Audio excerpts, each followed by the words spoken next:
everyone. Welcome to Hangoutlander. This is episode 508. I don't know what episode of Hangoutlander this is because there's been a million of them. If you don't know what Hangoutlander is, Google it. But it is a weekly recap show about Outlander, the show on Stars, the series on Stars. It started at our former home, That's Normal, and has morphed its way right here to the cool table. I am Beth. I am the host of Hangoutlander. And we have a lot to say about this episode, the 8th episode in the 5th season of Outlander. And I have to say, wasn't a fave. Had its good points, had its not so great points. And that's always a fun Hangoutlander when it's not so super great.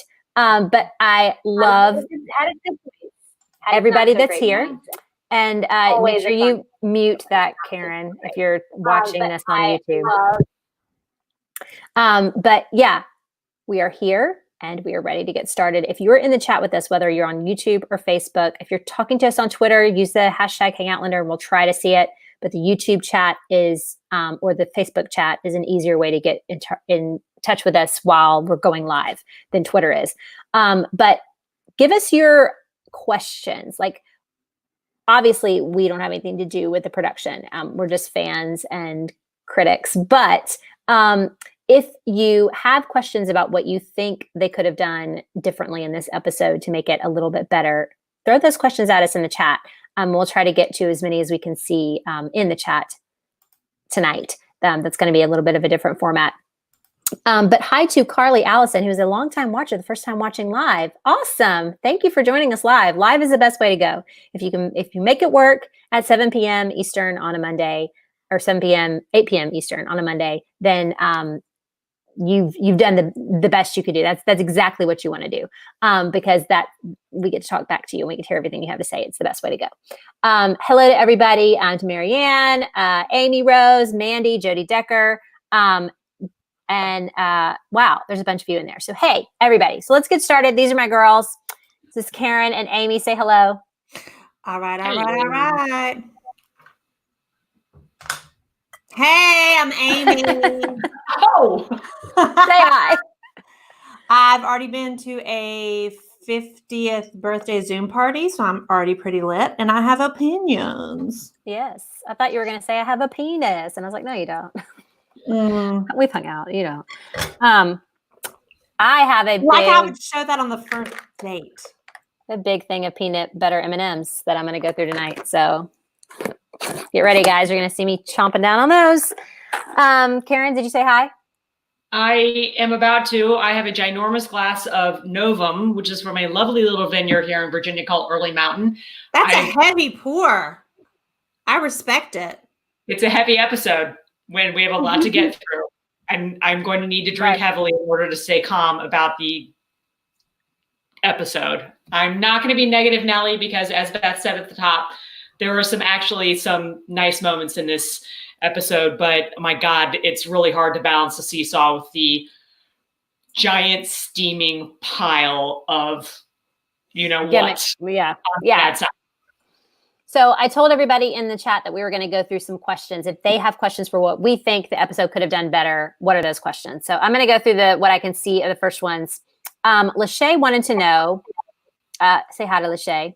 Hey, Lachey, Clemson girl. Hey, girl. We love Lachey. Her most pressing question, why do you think they went with suicidal Ian in this episode? So Ian comes back in this episode a little early for the book. Obviously, in the book, he comes back much later. I don't have a problem with that. I kind of like the fact that he came back a little bit early. I think John Bell did a great job, or is a good actor, and I'm happy that he is changing up the dynamic a little bit. Suicidal Ian is quite a choice because, let's face it, he's not suicidal in the books. Nope. And I don't think it's something that Ian would venture into as a good Catholic boy who's been through a lot already. What he's been through, I don't think would tip him over into that realm. And I don't think they established in the show that it's even logical. What do you guys think? Yeah, I was good.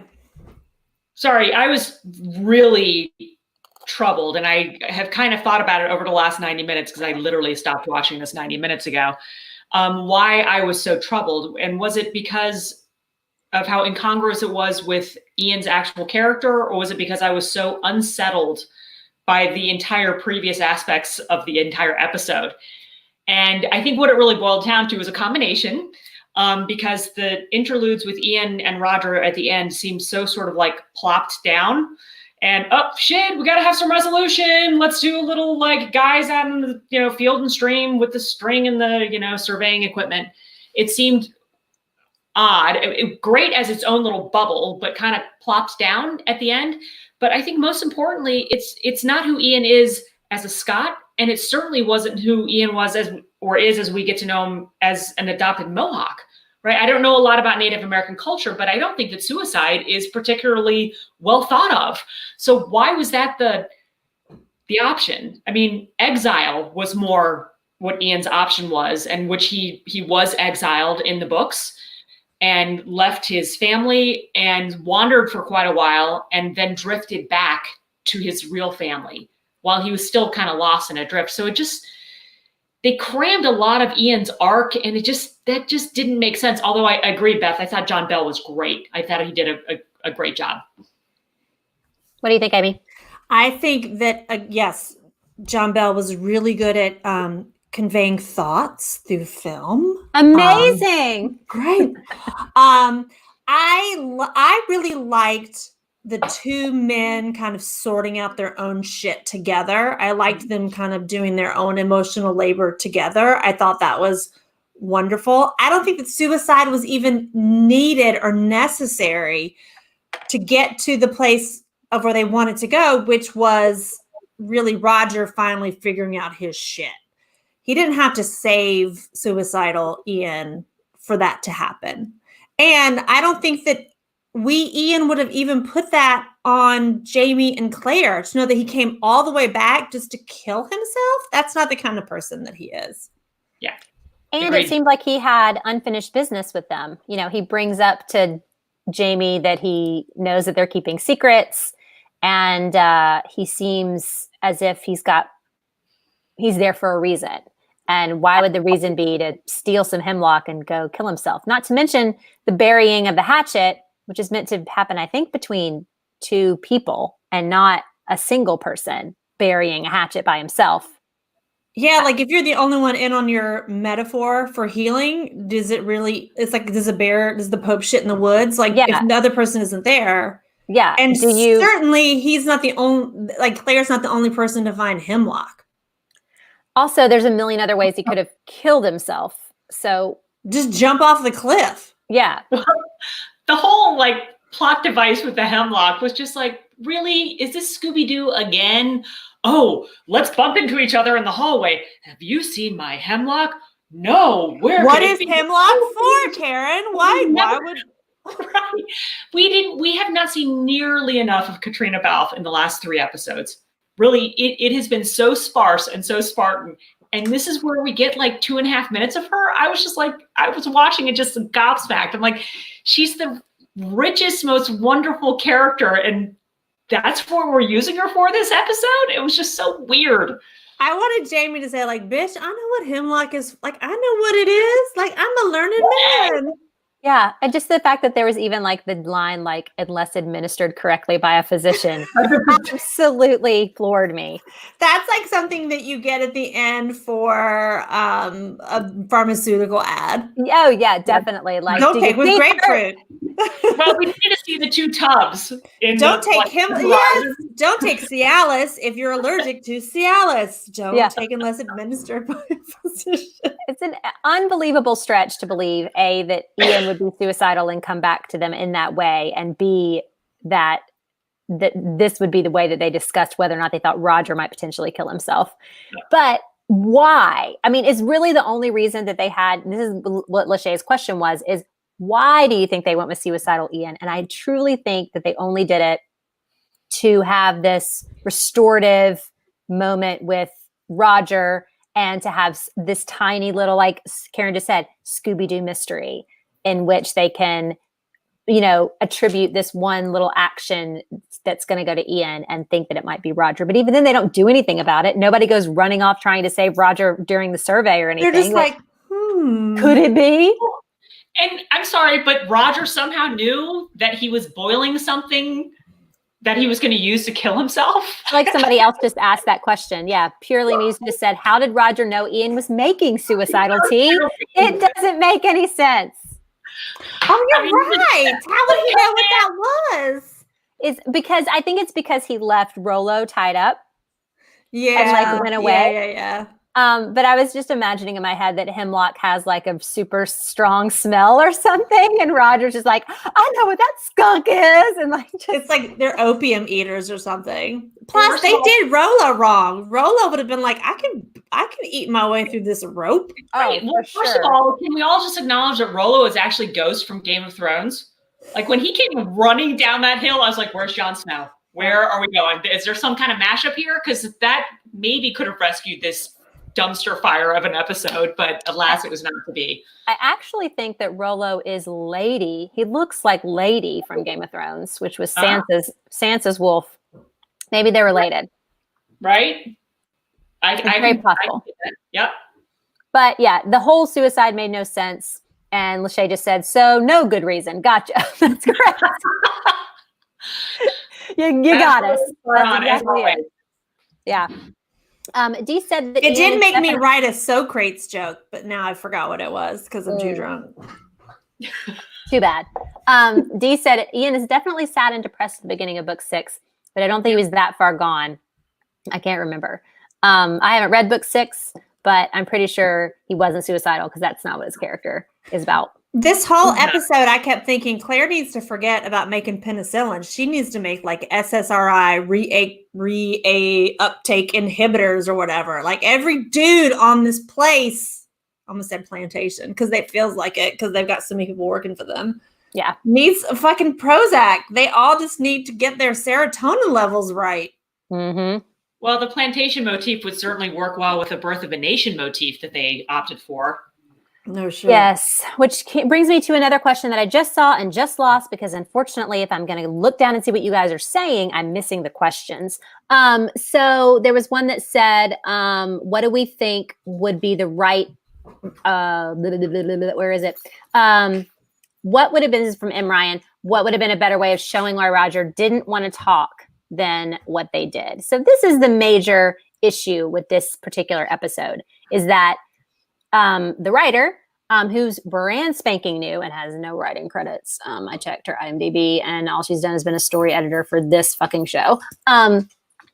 Decided that it would be great if she had Roger go through this silent film thing to show that he can't talk and this is how they're going to, reproduce his PTSD. And what would have been a better way of showing that? There are a myriad ways of showing why Roger didn't want to talk.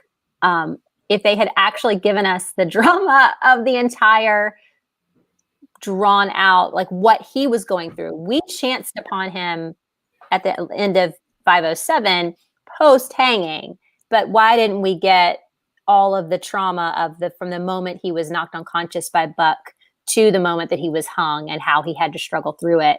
I mean, this show is it's not like loose with that kind of trauma. We've seen all kinds of characters get tortured and almost killed and go through all kinds of things that are horrible. So it's not the actual trauma itself, even though I did read somebody say that they didn't want to have to show the hanging. And I thought, we watched a enslaved person get hung in season 4 for no good reason, and they didn't survive it. So why would this particular motif be a problem? So there's a lot going on to talk about this. But what do you guys think? A better way of showing Roger's silence or Roger's, inability to talk or reluctance to talk? I think it would have been better if they'd just gone through the process, gone through from the beginning to Claire having to save him, to what it was like for him to rehabilitate, to just go through it. They could have even shown the hanging process, even up to the hanging, but through his point of view. I did like seeing the kind of what he could see through the burlap, that claustrophobia.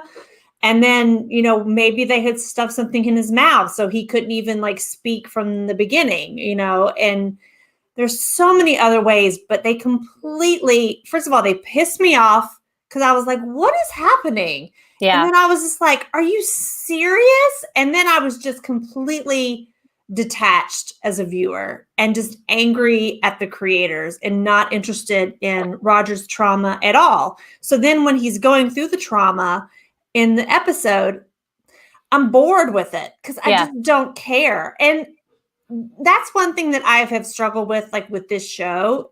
It's really when a lot of your show is about PTSD.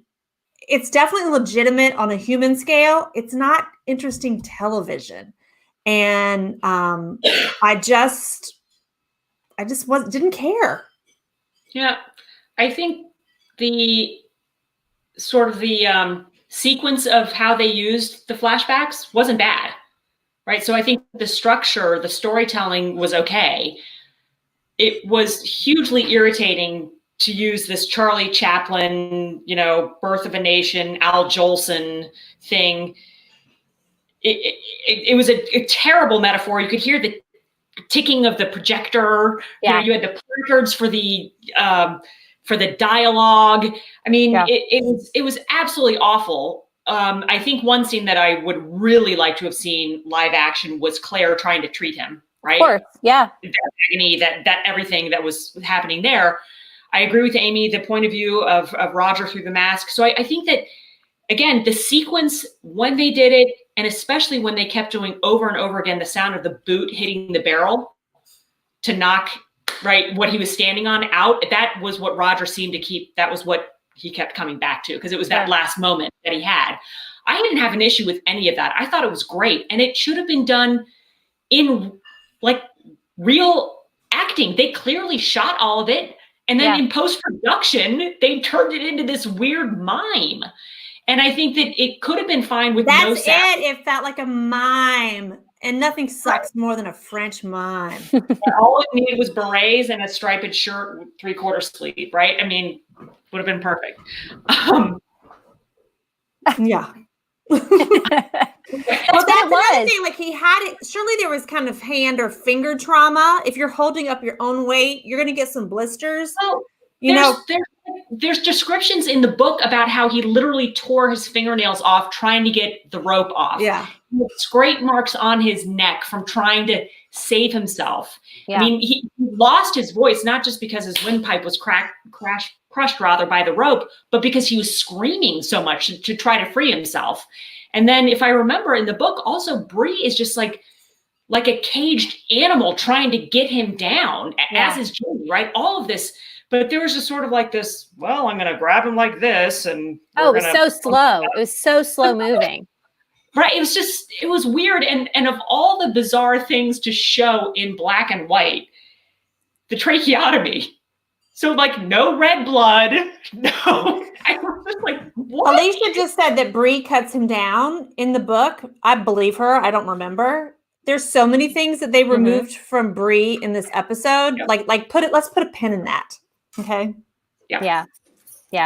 So there's a lot going on with the way that his mind could have worked through it is one thing. One thing that they could have done, which is one of the gimmicks that they use on this show all the time that we've complained about or liked from here, depends on how it's done, is fucking voiceover for a character who cannot speak. Using the voiceover would potentially have been the way to get through to what he's going through. I don't think they should have used that because I don't think that they do voiceover very well for the most part. But it certainly could have been an interesting choice to juxtapose the fact that he's not speaking by having him voice over what he can say or what he is thinking. It would have been kind of bananas. But there are other ways for them to do it. But I did love what I thought was I wish it had been consistent. I wish that if we were going to see things through Roger's eyes, that all of that was filmed was through Roger's perspective. So we were seeing kind of, when we saw through the burlap, we saw everything through the burlap. Why are we constantly seeing his boot on the barrel? He never would have known there was a barrel there. Like, he wouldn't have known what was holding him up. Yeah. And he wouldn't have seen the tracheotomy. He was passed out, like maybe he saw flashes of Brianna's face and Jamie's face and all of these other kinds of things. And he was hearing things, but we were doing the silent movie thing. And I could not believe, I was so angry at the beginning when I saw that title, all of those intertitles that were like, cut him down and all. Ugh. I was so With irritated. that stupid font.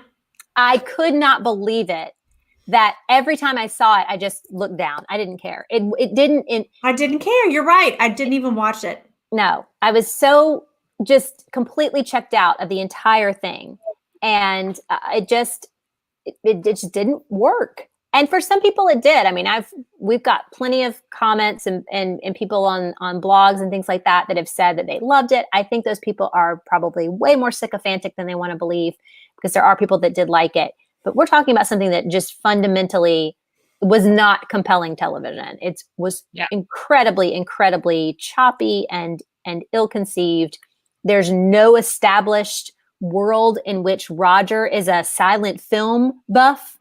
If anything, he likes Batman and the Mod why the hell Squad. was Bree there in the first place? Yeah, they didn't live together in Oxford at any point, except when he was in the manse in Inverness, right? She never went to Oxford.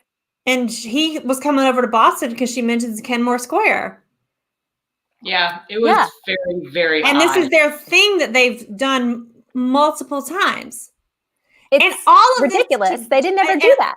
And again, this isn't so much a gimmick as it is a device. The writer decided she wanted to do the last words thing, and she had to write her story around that. So she had to create this. We're back in Oxford and we're doing this whole thing about the last words, and just so she could have that scene of his hair looking stupid. Again, takes me out of the scene because I was like, why are they here? And why does his hair look like flock of seagulls? Like, they can't even get that part right. Right. It was all like bushy in one spot and then slick in another. Yeah. I just feel like that is such a lazy or green writer's tactic. Picking a device and then writing your story around it instead of letting the device kind of emerge naturally. Yeah. M just said, I hate the professor who does a relevant lecture. It's so lazy. It's incredibly, incredibly lazy. It never works out the way you want it to. It's always heavy-handed. It hasn't worked since Dead Poet Society. Just, I mean, if Michael Scott has parodied it at any point, you're not allowed to use it in your very heavy drama. You can't. I'm sorry. It's beyond, once it's beyond Michael Scott, it's beyond parody. You can't put it in your serious dramas. That's like the new Jumping the Shark. Yes, it was on The Office. Yes. You're done. You're done. But can I just get back really quick to so Outlander has, they sing me the song, and then they show you who Diana Gabaldon is, and then they show you who the writer is or whatever. And then it's coming through and and I'm just like, wait, what's happening? So I was already kind of unbalanced and annoyed because they moved away from that, what I'm expecting. And then when I realized that this is their gimmick, I'm just even more pissed off.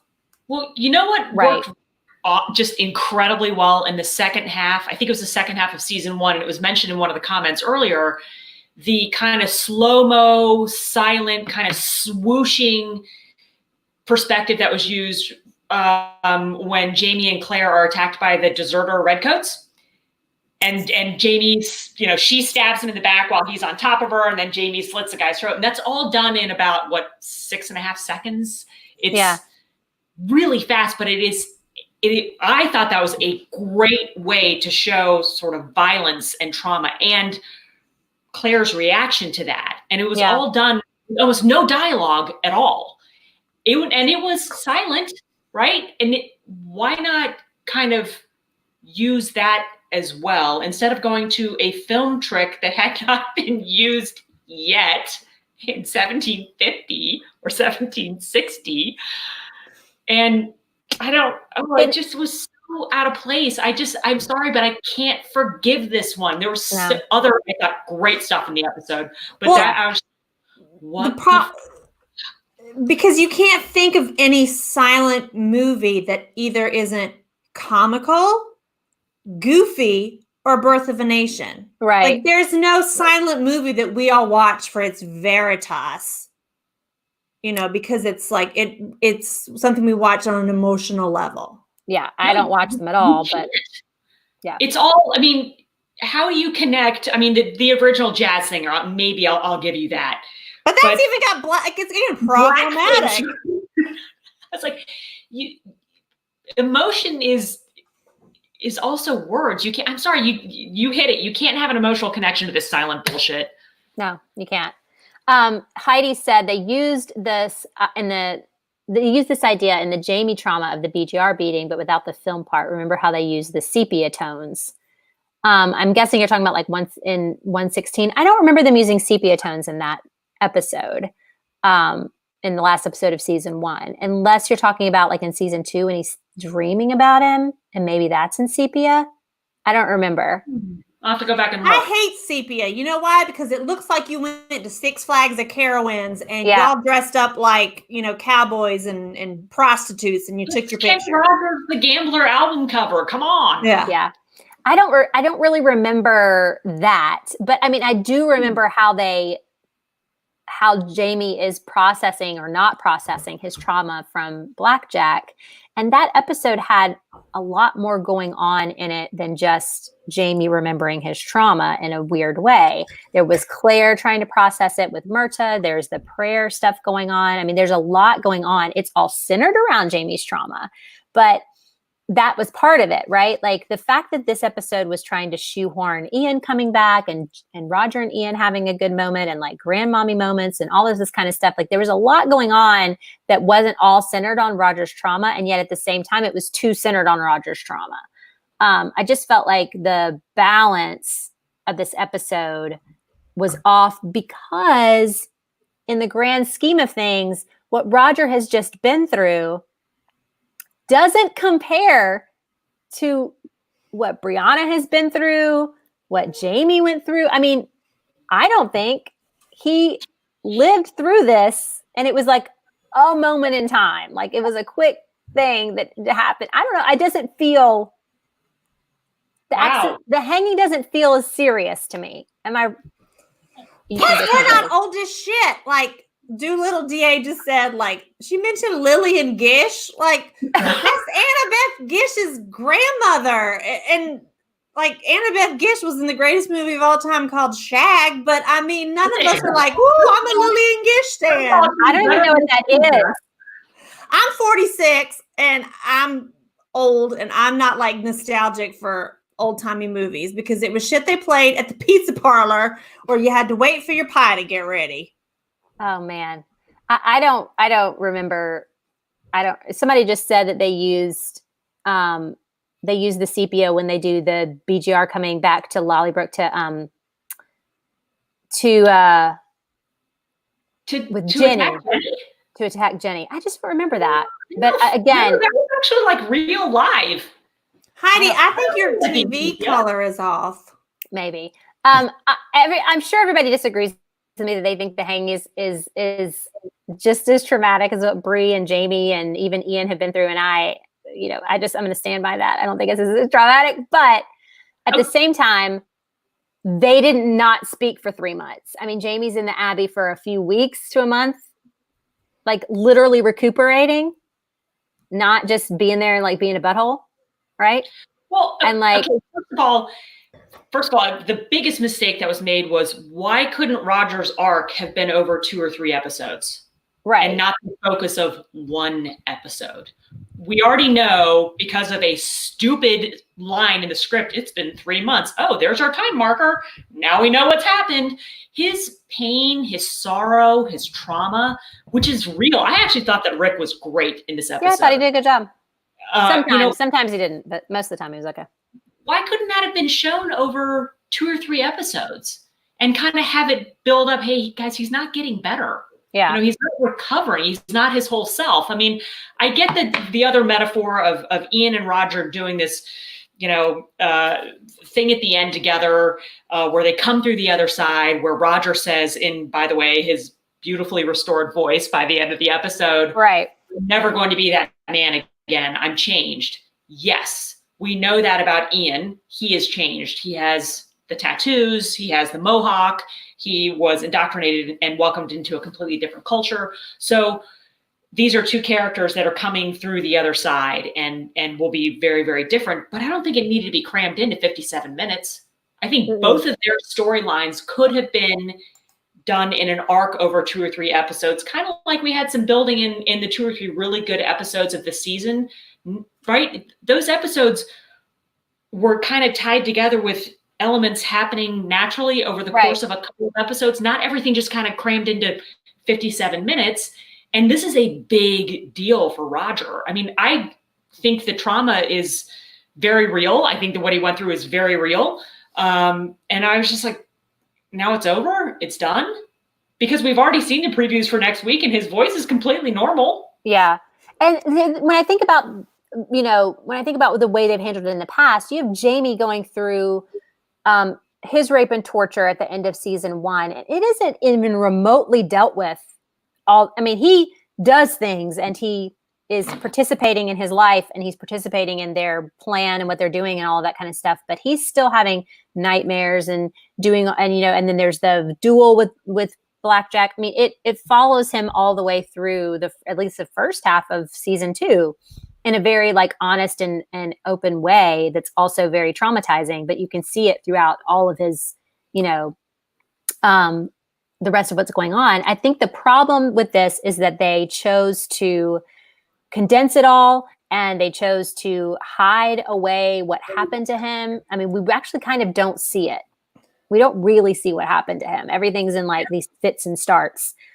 And we don't see his recuperation. And the 3 months later thing essentially is just the laziest way possible of saying you should be over it by now. And the audience had no emotional stake in him getting over it because we didn't even see it happen.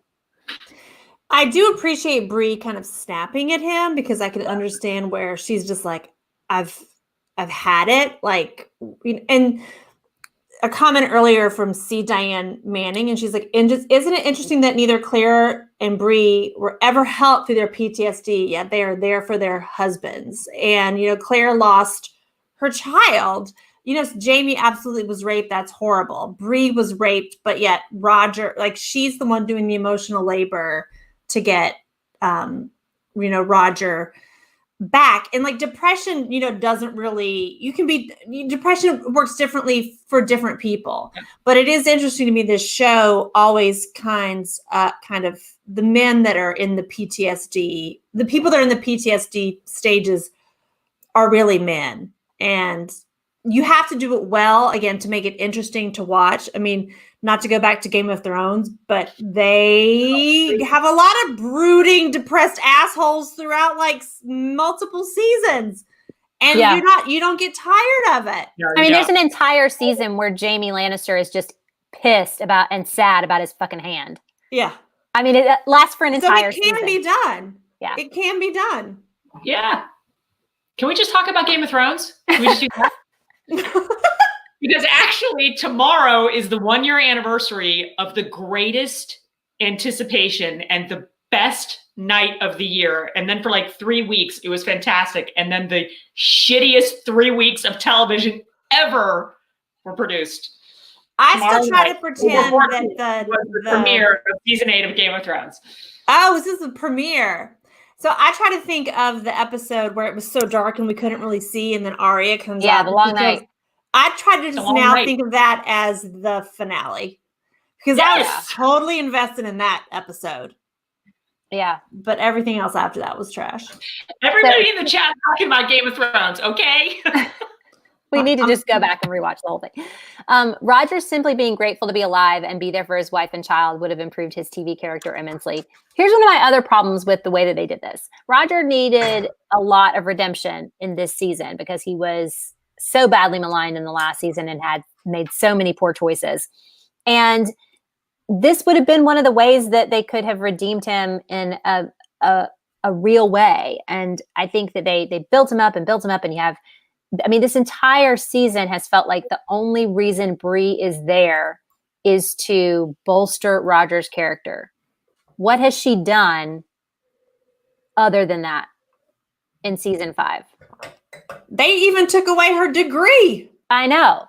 Like For what reason? Bree's an engineer and has engineered nothing. So Oh, by the way, I didn't even graduate. Like, why? Why was that even necessary? yes, I don't understand that at all. But like, also, like, why in the world is she so neutered? She's not doing anything other than bucking up Roger. There's nothing. She's not, I'm trying to think of other things she has done in this season. Alicia said she made a paper airplane, and I was getting ready to say she's making paper. But explain what. Please, somebody tell me what else she's done. I'd love to know. Like, she doesn't really have a role. You're right. She's not even really mothering. Every time I see her, like Jimmy in there, and he's a toddler, and he should be like all up in her skirts constantly. So, well, there's what's so she many doing? kids running around, and because time has no sense of place, or there's no such thing as time on the ridge, I'm never sure whose kid is what. Because again, I'm like, what season is this? There's no such thing. Like, there's no rules to this universe. No. So yeah, does she have a job? What is she doing? Well, in this version of the ridge, the Frasers don't have to do anything. Other people do it for them. Yes, I get that. But like, it's always cold. It's always cold. I mean, they were drinking from nicer glasses than I have right here in that dinner scene, which, by the way, I absolutely loved. All the side eyes. I thought the dinner table scene was fantastic. That was not Catholic. That was WASP 101, and I related to it 100%. Right? Yeah. Like, where's the pearl clutching? I loved that scene. But I thought it was interesting that Bree is the one sitting at the table with Lord John reading the letter of apology from the governor. Bree is the one that Jamie says, what's the decision? What are you going to do? So it's obvious that she has assumed head of household from Roger. And before it was just sort of tacit. And it was like, she was kind of doing it behind the scenes. And now she's large and in charge because he's incapable and doesn't really want to either do anything. I don't think that they're going to keep that going on for very long. I mean, I don't know. Maybe they will because he's going to travel on and do other things. But so far, she feels pretty impotent. To me, yes. I mean, she's making some choices and she's occasionally feisty, but I feel like they've neutered her completely. Yeah. And Alicia's comment is great about the accolade. Why isn't she the one doing the survey? Yeah. Well, there's this other issue with Brianna because Lord John Grey shows up again and again. Lord John Grey shouldn't be there. The man doesn't live in North Carolina. This is not a hop, skip, and a jump away. They act like I-95 is just like one exit away between Jocasta and Lord John, just like popping in a visit. Yeah. Nobody's doing a pop-in episode at all. No. It was a waste of 4.5 minutes. Plus, they have so much more chemistry than her and Roger. Like Lord John, I was just like, fuck. Yes, I kept expecting him to kiss the back of her neck. Yes! I was like, is he going to kiss her?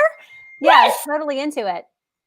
But there's no point in him being there. And I read something that David Barry had said, and somebody sent this to me, and I can't remember who it was, I'm sorry, that he said that he was basically just like, for 3 months, just in Scotland, doing nothing, waiting for them to say whether or not they needed him that week because he was popping in and out of the show so much. It wasn't like you have this block where Lord John Grey does X, Y, and Z. It was just like, oh, we threw Lord John into episode 8. Oh, and you're in episode 6. Oh, and you're in episode 1. Like he just was sitting there with hardly anything to do, but he had to stay in Scotland. And it just is dumb. Why would you use this character this way? It doesn't make any sense. I was like, you're bi, dude. Like, accept it and just lick her. Why couldn't they bring him in for something good and something heavy and something meaty? Like, why are they using this character as just, a prop? Can I ask a dumb question? What? So this was my first time seeing the astrolabe, and I was like, oh, now I see what it looks like. What was the big giant like glass thing that he had sent them before? Was that not like, hasn't he sent them something before that looks technical and glass ball-y? I don't think so. I thought an astrolabe was more spherical, not sort of a flat. Yeah. I think it has pieces that pull out. Okay. Right? Like it has stuff that pulls out and makes it kind of a sphere. They're just holding it up like a disc for some reason. Oh, maybe from And the books I'm looking at remembering that it was fragile or something. And this Yeah, seems I very think it is. fragile. But Roger and Ian are looking at it when it's dark outside. Yeah. It's like is your sundial doing you any good at 7 p.m.? No, it's not. Golden hour. But I don't really think that, and Brittany just said that the astrolabe is spherical. So I don't really know what it was, or what it was supposed to be. But I am upset that they took that scene from Jamie and Bree, because they, again, have not interacted. They have not fixed that relationship. And this was one of the spaces in which, they kind of geek out about something together and have, a little father-daughter moment. Let's talk about Jamie for a little bit. Because he was, again, unused in this episode. We needed to see, I think, his pain in bringing Roger down and knowing that, going through all of that, their actual concern for Roger as he's healing. I would have liked to see some of that. I liked his conversation with Ian, but I still felt like it was very truncated. And I also felt like Claire was trying to lead Jamie into feeling that something was up with Ian instead of Jamie sort of like just recognizing it on his own, which I hate that. I hate it when, like, at the dinner table, Jamie was like pushing him to talk and Claire's like, let's just let him make the choice, And I'm like, you're not, it doesn't make any sense for Claire to have to lead Jamie into recognizing what his own family members are thinking and feeling. That is not the character. Mm-hmm. So I just don't like that he's underutilized when the ways that they could utilize him are so easy. His grandson is the biggest example in this episode. Why is he not more physically tactile with Jemmy? It's funny because until I read that in your recap, I was like, holy shit, you're right. Like, he never touches them bairns. No, not at all. Doesn't make any sense. He doesn't swing them around. He doesn't, pop them on the butt. He does nothing. Nobody can explain it. Weird. Maybe is there going to be like an Ask Sam Hewen soon? Where we'll be like, do you hate children? Mm-hmm. Mom's Muse just said so many times this show takes away Jamie's emotional intelligence. Yeah. Yeah, and that's really kind of the biggest thing. It's one of the reasons that in earlier seasons we would say that he was emasculated, and it usually had to do with the fact that he just couldn't figure things out, and Claire had to like give him the business about stuff. And I was like, this is never the case in the books. Never, ever, ever is it the case that Jamie's like, what? I mean, he's not. That's just not how he is. I mean, that's how my husband is. I got to give him the business. But Claire doesn't do that to Jamie. He gets the business. He knows what's up. It's very, very frustrating. Alicia just said, Jamie is to Ian what Myrta was to Jamie, only 1,000% more because he's his uncle. They made it seem like they barely have a connection. Yes. I thought that Ian's actual return on the top of the mountain with the boar was very poorly shot. It didn't have any oomph. Score. There was no music underneath it. I don't think there wasn't. Because I loved it once I rewound it and let myself experience it. But the first time it happened, I was just like, wait, who's that? Oh, shit. Because again, I was so pissed off about the whole, Benny Hill, whatever crap that was happening on my screen. And then all of a sudden I was like, what? Oh. Yeah. I just couldn't believe that there wasn't like the silhouette of an Indian, or like maybe like somebody like running through the brush where you can tell that it's like a native or whatever. And then there's the revelation that it's Ian. A feeling of menace that somehow. Yeah, there's just nothing. There's nothing. Why did they need to introduce him like that anyway? I mean, there was a scene earlier in the show where it was like you could see the creek at night coming up to the big house. And I thought somebody's watching the house. Oh, that would have been good. Ian, that's when Ian's going to be there. So why didn't they just introduce him sort of as a haunting figure around? Yeah, who's kind of on the edges. He's not sure if he wants to come back. Like a shark or whatever, kind of like, test the boundaries. Whether or not they can come back to where they are, or something like. Let him test the boundaries of the ridge and see if he's welcome, and see if it, make it menacing. And you And already then have it in the Ian. back of your mind about Stephen Bonnet and his folks. Right. And then why Kinda- is there not, then of course, not just the joy that it's Ian, but the relief that it's not something they need to be scared of. Yes. So there's just a huge missed opportunity with that. And I can't Jamie figure would out why have they been did like, that. oh my God, your mother's not going to fucking cut my nutsack off now. Like there was Yes. no humor or anything to it. Yeah. And it was my one complaint about John Bell being in this episode was he had this perpetual sad face.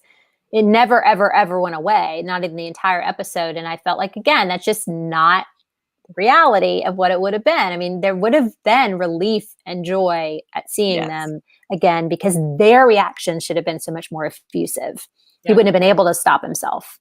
So Yes. I'm As someone delighted who to has, be back, as someone but- who is, sorry, go ahead. No, I'm sorry, Amy. Go ahead. I'll say, as someone who's suffered clinical depression, like your life isn't 100% cynicism and odiousness. Like there Right. are these flashes of, you do realize kind of like an outer body kind of thing, kind of like, oh, there is like humor and joy. I'm just not feeling it. But you do have those like gut reactions that your body can't help but react to when you have happy things happen or if somebody makes a joke or whatever. right. This whole, they did it with John Bell and they did it with Rick Rankin, whatever his name is. It was just like all this face acting. Yeah. And this is Amy's question, which I really like, because I think it was probably when we were first seeing the titles of the episodes, and I assumed that Famous Last Words was going to have something to do with Jamie's last words, which is the end of the novel. And why would they call an episode Famous Last Words if they're not going to include Jamie's intended last words? Because they're bad at this, Amy, because they're bad at this. They don't know the gift they've been given in Diana's text. Yeah. I mean, No, there's that's true. that Jamie's intended last words, which I'll go for Outlander Dork of the Day award and say is actually something that Diana's husband said to her and she gave to Jamie, which is just fucking sweet. And that makes me kind of mad that her husband is that sweet. Like, shut up. How did you luck out like that, Diana Gabaldon? My husband's like, hey. But it's such a great line. It's iconic. People that have read the books know it. It's one that sticks with you. It's one that you've highlighted on your Kindle. And there is nothing else. Huh? It's on t-shirts, in script, in like the love script. Yes. You can find it at Home Goods.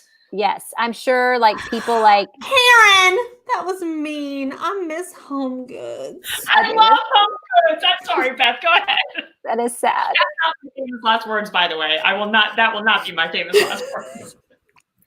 But I mean, the fundamental issue is they don't get it. They don't get that there are iconic moments that matter, that if you're gonna go there with a theme and you're gonna talk, there wasn't anything about famous last words in this except for Roger's opening thing. That nothing else had to do with that at all.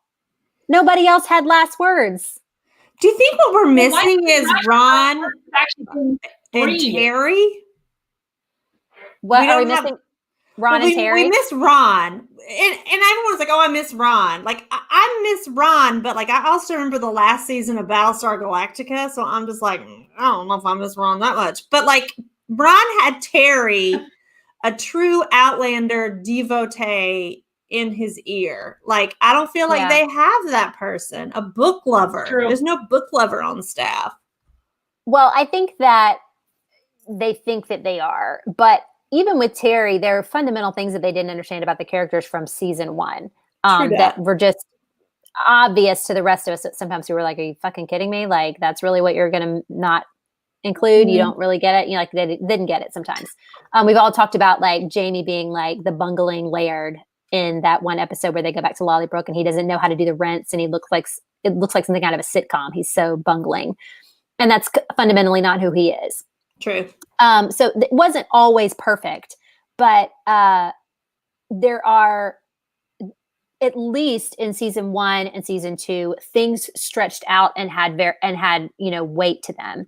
And now they just don't. I mean, everything is packaged into, this is the episode about the Battle of Almans, and this is the episode about Roger's trauma, and this is the episode about the Beardsleys, and nothing has the length and the breadth that it should have. Yes. It's the perennial, it's the perennial complaint that they just don't have a good overall 360-degree view of what the whole season should look like.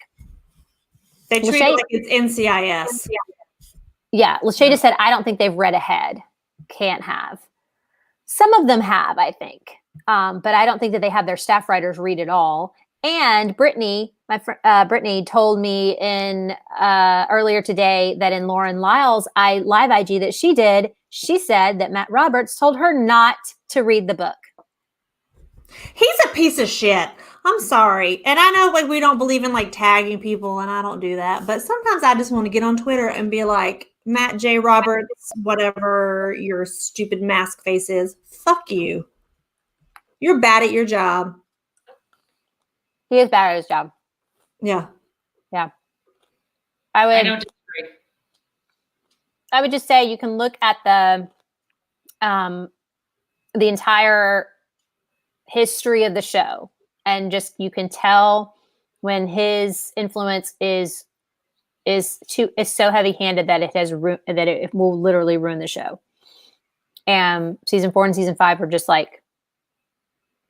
perfect examples of that. And again, sometimes they can come out with really, really great episodes. And I think that's just because the source material is great. You're going to have good shit come out of it sometimes. That's just a happy accident. It's exactly. That's terrible. Can we talk about the good stuff? Like Lauren Lyle, and every millisecond that she's on screen, she is just, even when it is so not who Marsali actually is in the book yet, Lauren has just brought a light and a joy to that character that is so welcomed and so underutilized.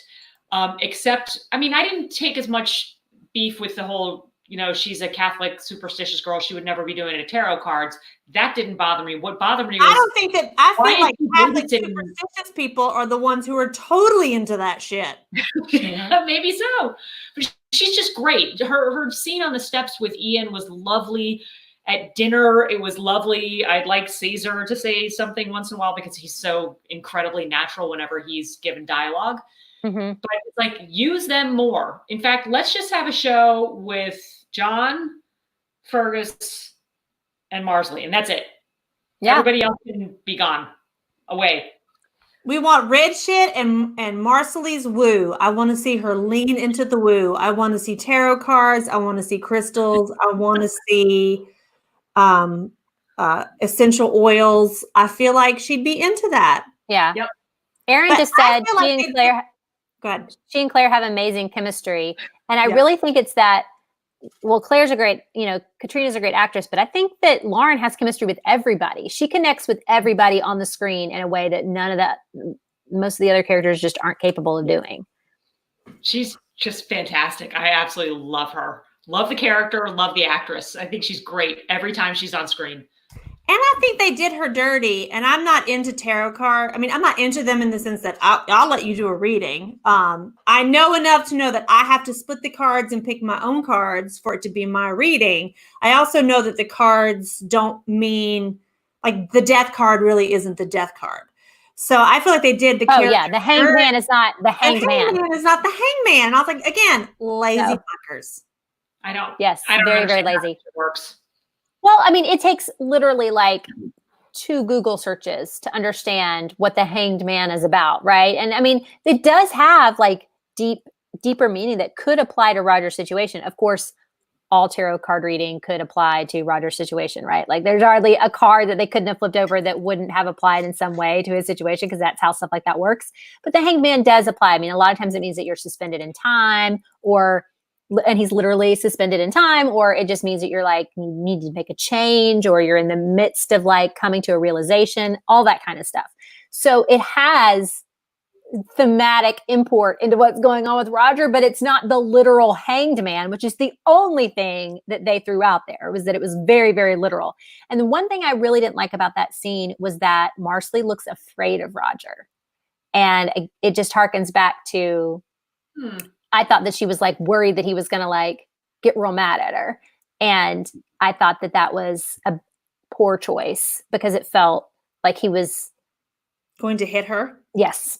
Yeah.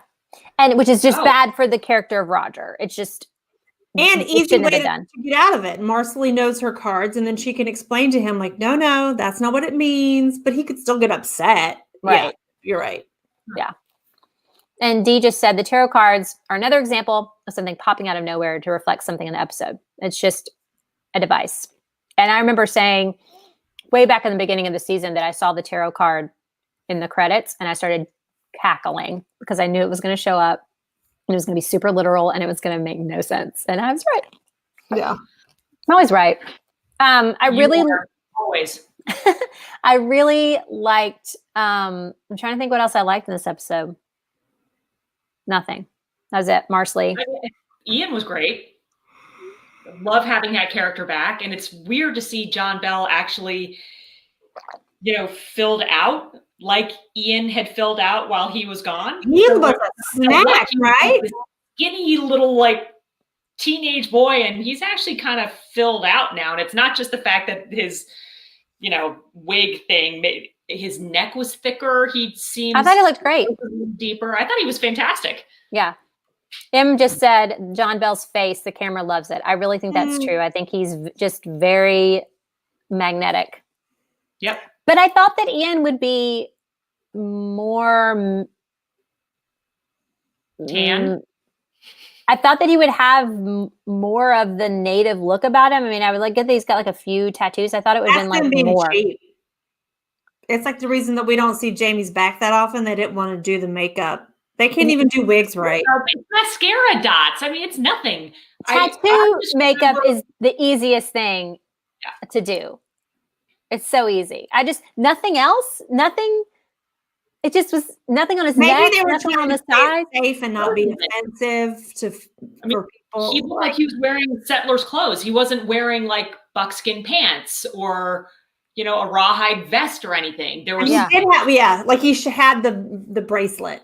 And that was that he was kind of hiding. Right? Yeah. So that was a little odd. I tell you this much: if Terry were still doing the costumes, he would have come back looking different, right? His outfit would have been different, more reflective of the culture that he was just coming from, that he had been, for a long time, been with for a long time. Yeah. Purely Muse is like my 4-year-old can do tattoos. Yeah. In 1 week, I'm going to open up my own parlor. I got henna. It's so easy to do. But I just felt like it's weird to me. And speaking of costuming, this season has been so shitty for costumes. I mean, I absolutely hate Jamie's jacket. I hate his boots. I hated the wedding dresses. I mean, I hated a lot. It's been a really bad year for costumes, but then the hair is so good. Yeah, it is. And I'm like, I mean, I know they're separate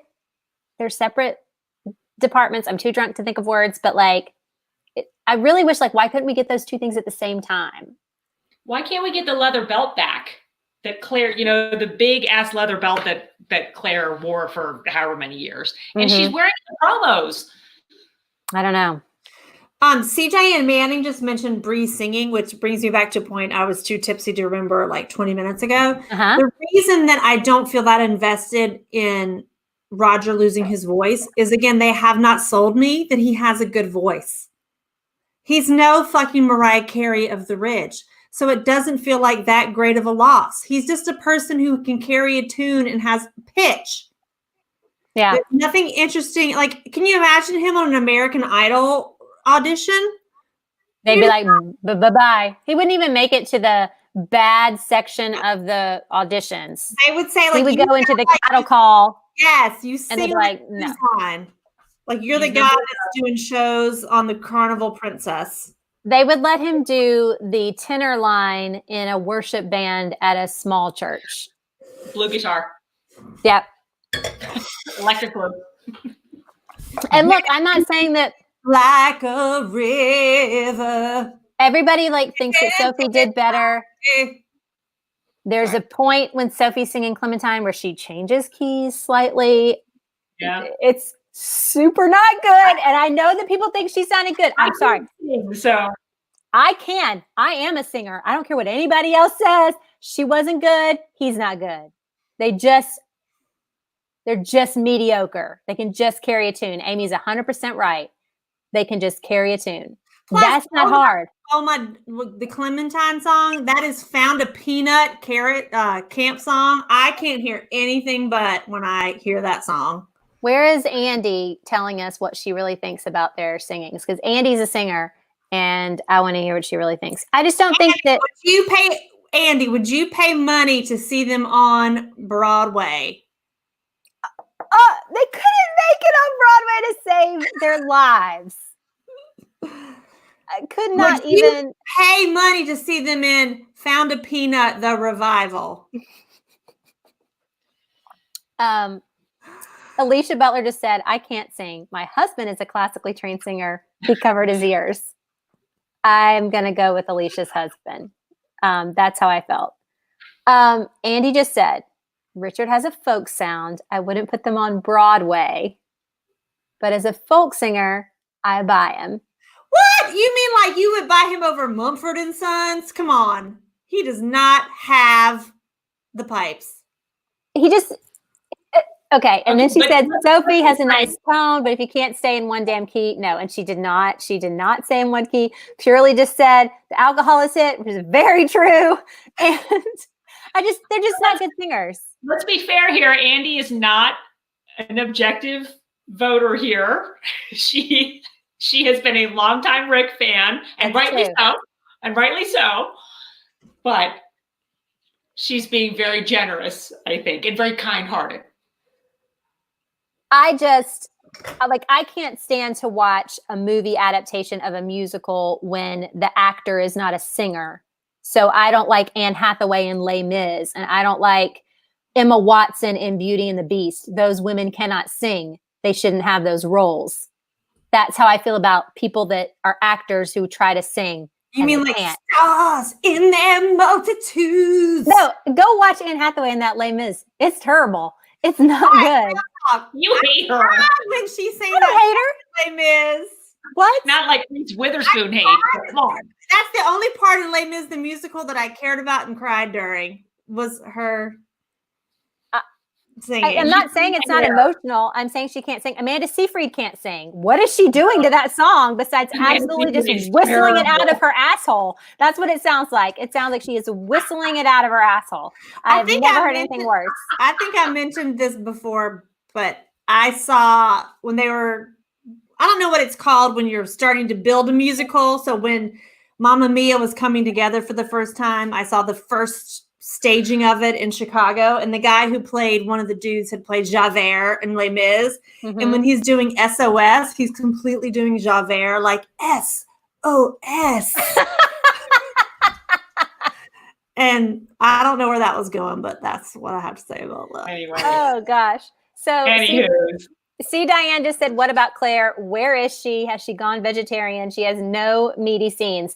And I just want to say really quickly, first of all, Diane, we're about to all go vegetarian because we're about to have a meat shortage. That's right. But Diane has been leaving incredibly detailed and lovely comments on my posts every week. You need to be writing professionally, Diane. You have good instincts, you have good storytelling instincts, and you have good thoughts and good insights. And you're very, very right. Double N. See, Diane double N, Manning double N. And I like this little pun that you just, I'm so drunk. I like this little pun about is she vegetarian because she has no meaty scenes. I don't know where Claire is, but it is very sad. And I felt that way last week as well. Even though I thought last week's episode was really good and she had these really great moments with Jamie, I felt like they were there to, again, bolster Jamie's story, and they weren't about Claire. And so what have we had that's really about Claire lately? Not much. The last time an episode had something that was about Claire, it was the really, really bad Philip Wiley shit. So we're really kind of, we're starved for some good Claire meat off the bone kind of stuff. Is that coming with the brand? I didn't watch the previews. Do they play after the Stars app? Because I didn't see a preview. There was a one, wasn't there?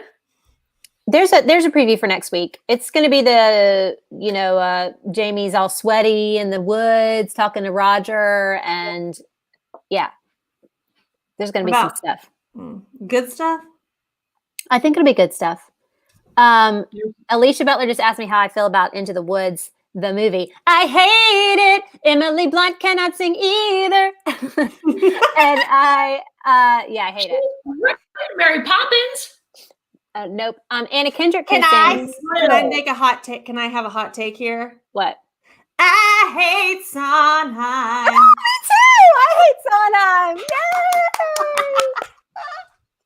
I mean, occasionally, yes, I like a Sondheim song. Like if somebody really hot singing it, just the song itself. But I don't want to watch a whole Sondheim musical. Boring.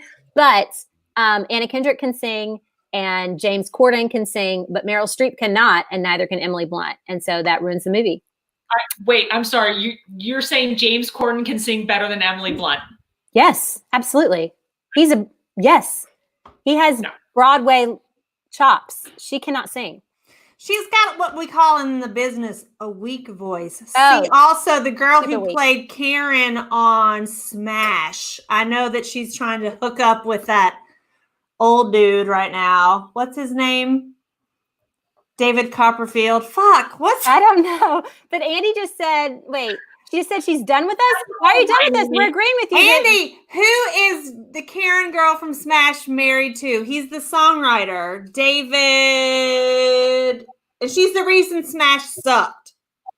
Oh, Catherine McPhee. Yes. She has the weakest voice ever. She can go really high, but her voice really sucks. They're married. David Foster Wallace. It's not David Foster Wallace. He is dead. It is David Foster. David Foster Wallace is the best problematic writer about tennis on the planet. But yes, he's dead. So Brittany wants us to do a gossip section about Sam's girlfriend and her Insta. I'm all for this. Wait, so she's older, like in her 40s?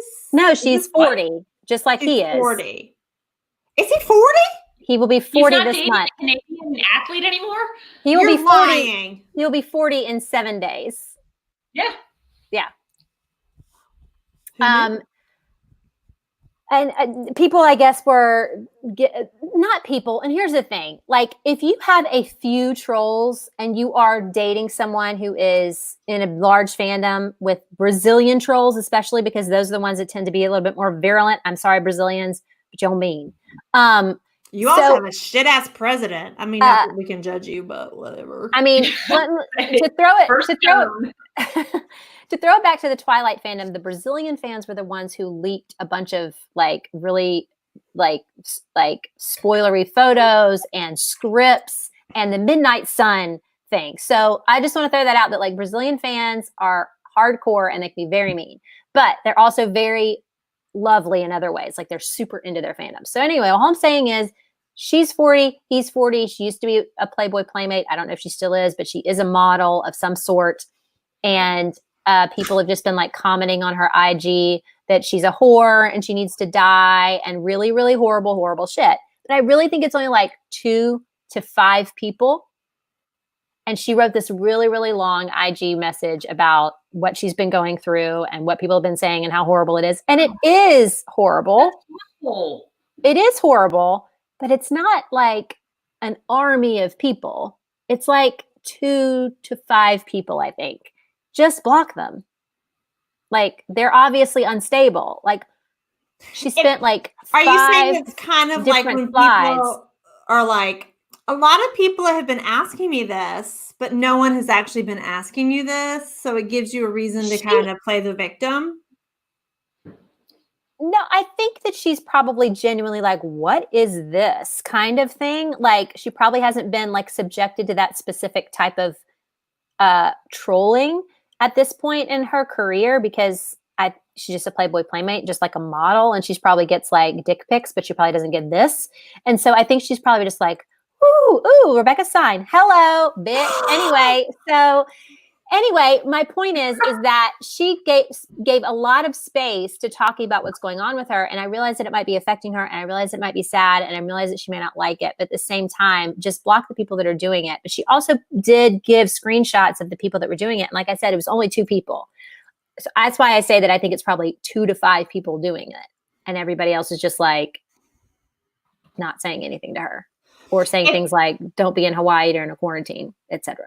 Oh well, there's that. Like, did they go Kristen Cavallari on them, doing like a deep dive of like why you pretend you're locked in quarantine? Andy just said, aren't there a bunch of older grandma types telling Sam to dump her all the time because she's not a nice girl? Probably, but yeah, the Barbs have been telling him who to date since 2013. This is not new news. Isn't there like a private former Playmate Facebook page that she can get some advice? Like, go ask Kelly Wursler, who is one of the most amazing interior designers on the scene, who used to show her tits for cash, which, by the way, in my 20s, if you had said I'd pay to see those, I would have showed you those.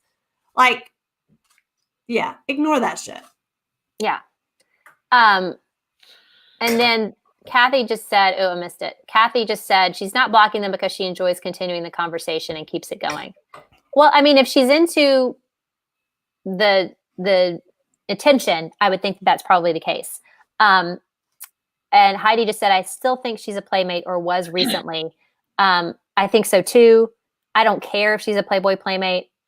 Sam has bad taste. I don't. Sam doesn't know what a typical heterosexual man is really into. Right, because he isn't. So wow. It only took an hour and 11 minutes to get there, people. Well,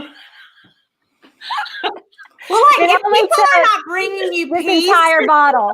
The same shit that this is what we talk about after we sign off, and you guys are getting it live.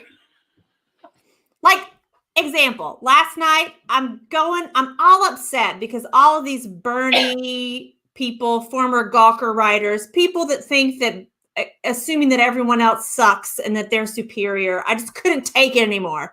And then, like, at 3:00 a.m., I had a revelation, like, I can pop an Ativan and block these motherfuckers. And now I don't care. Yep.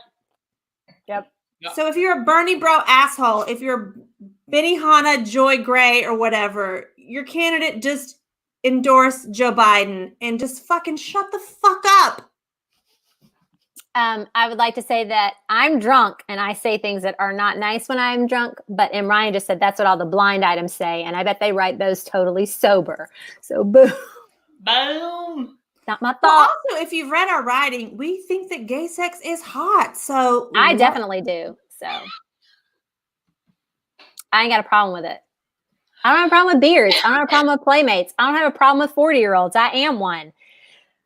I'm very drunk. But all of that to say, if you are harassing Sam's girlfriend online, you're not one of the many people watching this tonight because we don't like you and you don't like us, so you haven't watched this. So it's fine. You're not hearing our advice, but our advice would be call Better Health Online. You can get an online therapist right now, and they can work you through all of the issues that you have that require you to get on line and tell a 40-year-old man what to do with his wiener. And you're probably a little bit older, so it's not smart for you to go out and vote in person. So make sure that you go ahead and make sure you're registered to vote, and then you go ahead and get your absentee ballot for November, and you vote for Joe Biden. And even if you hate the idea of that, remember that you're voting for Ruth Bader Ginsburg's replacement. Look at Karen. Ooh, lovely. Many states are getting rid of the reason you have to provide, which we all usually lie about anyway, which is like, I just don't feel like fucking going out on a Tuesday. Right. First of all, can we just pay homage and mark the moment that we've gone in the span of about 18 seconds from Sam is likely gay and is dating a geriatric playboy centerfold type human to absentee voting. That's remarkable. I don't think he's likely gay. I didn't say that. Okay. I just think we should acknowledge how seamlessly we are able to grasp all of these super important, yes, not just pop culture, but real societal issues, how we can bridge it all in about 18 seconds flat. You know what tastes good? Dick and exercising your right to vote. Ooh. Kathy I doesn't don't agree with us. disagree. And Karen doesn't agree with me either. There are a lot of people that don't think that Sam is potentially not 100% heterosexual. That's fine. He could be. I don't give a shit. I don't care either way. Yeah. I don't care any way. And there have been times where I thought he's fully straight and times where I thought he's not at all. And I really think he's just somewhere on the scale, like all the rest of us are. It's fine. Doesn't bother me one bit. What does bother That me? needs to be a musical. The Kinsey scale. Yes. And each person on the scale, there's like 10 solos, and they all come out. And they're all different. Asexual. They're all different parts. Like you've got like a series, like a first and a mezzo and an alto and a tenor and a baritone and a bass. And they all sing a different, and they're different on the scale. And then they come in with harmonies when they're feeling blended. I love it. Why aren't we writing? And nobody musicals? is poly, because that is just a reason to cheat. Yeah. Yep. Unless you're MQ Barber's Neighborly Affection series, and Jay and Henry and Alice are very much all three in love, and I'm very fully okay with I'm that. cool with the tight menage. Yeah, I am too. Good triad, a good throuple. A triad. They're like, you need the angles to push against each other. Very cool in the throuple. But once you spread out the physics part of it, it all falls apart. Yeah, I agree. I can't have like you've got girls over here and that you're married to this person, and it's just they never the twain shall meet. I'm not into Andy's that. like, cast me in your weird show, bitch. You're writing this weird That's show. right. So get on it. I don't know how to write music. Go ahead and do the whole arrangements for us. All right, guys. Real quick before we get totally slaughtered, Kathy says I care that he brings it as an actor. Absolutely. And they did not give him a second to bring it as an actor this week. So agreed. Shame on you, Outlander. Aaron just said we went off the deep end. No, we just got a little drunk, and somebody asked us to talk about gossip, and that always makes us a little silly. But Meredith asked, she says that Triangle is the strongest shape, which I think is the penultimate song before the intermission. Yes. Of our musical. Triangle is the strongest shape. Triangle is the strongest shape. All right. Guys, that was episode 508. We love everybody on the show. I'm very, very upset at this writer. I didn't like the thing, but everything else was great. Thank you very much, Brittany, for bringing up Sam and making me say things I shouldn't have said. And Mom the Muses just said we've got Lizzie's story coming up. And from the Menage a Trois, we're very excited about that one. I cannot wait. And we love you all. Thank you for enjoying this ridiculousness with us for way too long. Rebecca Sign, come back and watch us live again. You're very rude for leaving. Alicia says, when does Dick and Voting get this moment? It's the third song from the finale. And it's got a reprise Scene in the second act. All right. Good night.